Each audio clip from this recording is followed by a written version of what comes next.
आज केदारनाथ हेलीपैड से बहुमुश्किल 20 मीटर पहले एम्स का हेलीकॉप्टर क्रैश हो गया। पायलट सुरक्षित है। बताया जा रहा है कि हेलीकॉप्टर एक मरीज को लेने ऋषिकेश से केदारनाथ आ रहा था। एम्स के पीआरओ ने बताया कि हार्ड लैंडिंग के दौरान हादसा हुआ था।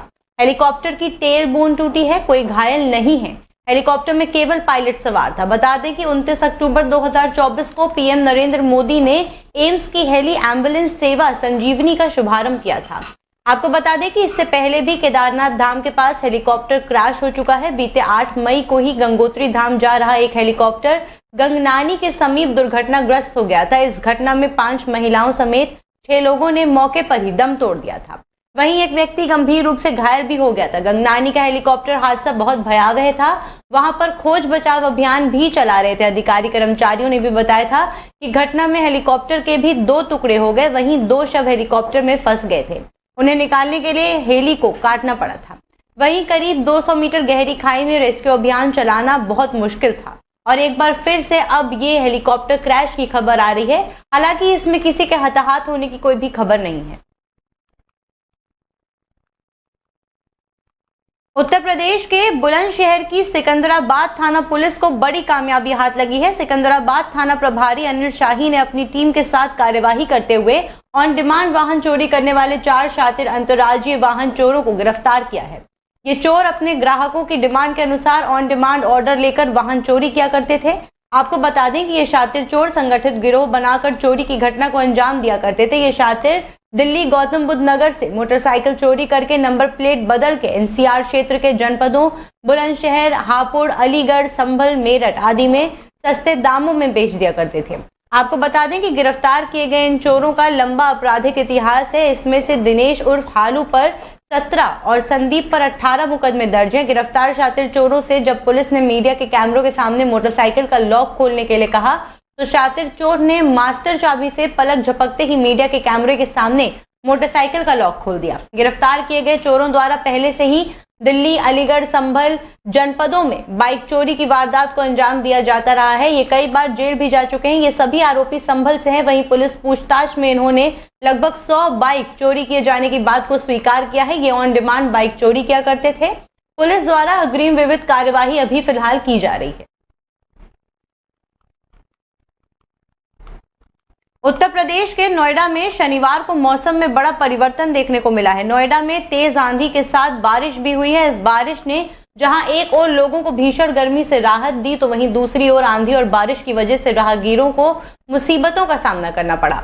नोएडा में आज मौसम में आए बदलाव में सेक्टर 27 डीएम चौराहे पर गाड़ी के सामने ही ट्रैफिक लाइट का खंभा गिर गया, जिसमें गाड़ी पूरी दब गई। हालांकि इस घटना में अभी किसी की जनहानि की कोई भी खबर नहीं आई है सामने। आपको बता दें कि इन दिनों गर्मी पूरे उत्तर प्रदेश में अपना कहर बरपा रही है। आलम यह है कि लोग बहुत आवश्यक काम होने पर ही घर से बाहर निकलते हैं।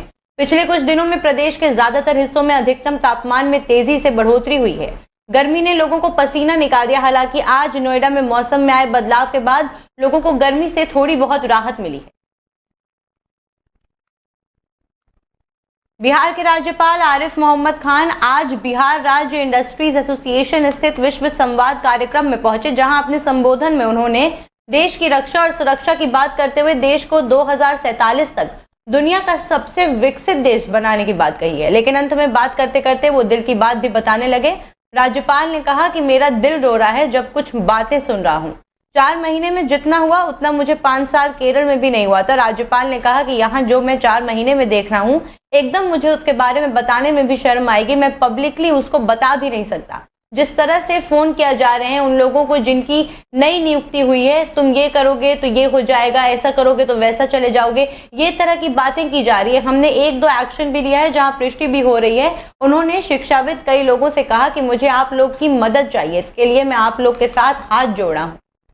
आइए जानते हैं उन्होंने आगे क्या कहा। अब एक बार देखने के बाद, सबसे रिपोर्ट लेने के बाद, समझने के बाद ही समस्या को आइडेंटिफाई किया जा सकता है।